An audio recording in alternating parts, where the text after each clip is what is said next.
It held little fear for Aidan. "Merd, Logan, you have the worst goddamn timing I've ever seen." One corner of Logan's mouth lifted.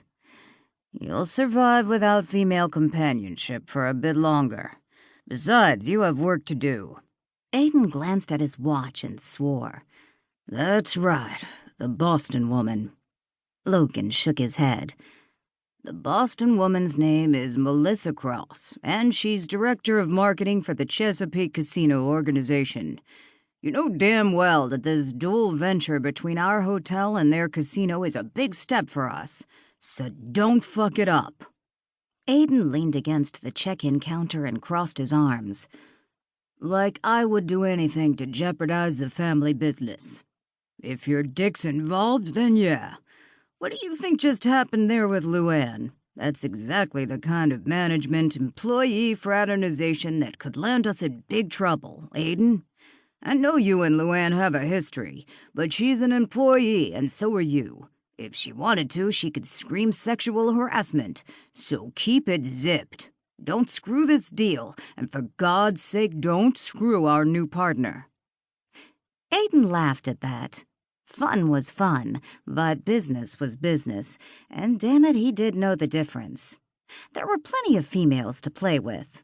The last thing he needed was an entanglement with some uppity Boston socialite whose touch would probably ice his balls. He preferred his women with warm, willing bodies and sizzling hot desires. Women who wanted fun and a little excitement, but no entanglements. Just like him. Okay, maybe he liked all women. They were warm, soft, smelled good, and eased the perennial ache that burned inside him. If the ones he dallied with didn't challenge him enough to keep them for more than a few episodes of fun in the sack, it was his fault, not theirs. There was no such thing as a soulmate or that one woman he was destined to be with. Destiny and soulmates were part of his mother's magical mumbo-jumbo that he listened politely to and then promptly discarded.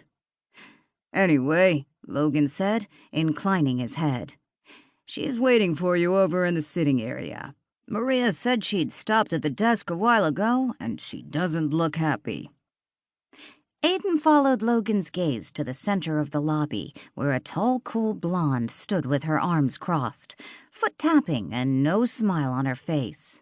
Still, she was damn fine-looking. Nice. More than nice. A surge of heat arced through him, the air tingling with electricity. Interesting. That never happened before when he looked at a woman. Oh, he might feel a little tingle, but not an outright jolt. And the icy blonde was not his type at all. He preferred dark, sultry brunettes, petite and with a sassy fire that lit up the bedroom. This one couldn't be more different. Long, straight, honey blonde hair was pulled back in some kind of binding, but he bet it would feel like silk once let loose and tangled around his fingers. Or wrapped around his cock, which twitched in recognition of a fine-looking female.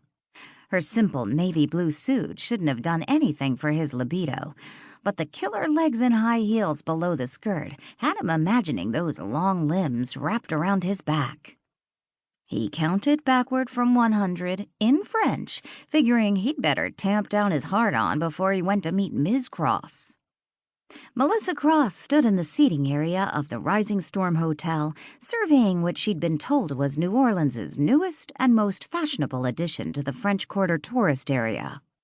She tapped her foot and scanned her watch, impatient to get the meeting started. At least she had time to survey the hotel the Chesapeake casinos partnered with in their latest venture. Primarily a northeastern organization, Chesapeake had recently decided to venture into other prime gaming areas throughout the United States. New Orleans's popularity with travelers eager to spend gambling dollars on the Mississippi was a great place to start. This was only the beginning. If Melissa played her cards right and this deal came off without a hitch, she could name her price. She'd be a winner.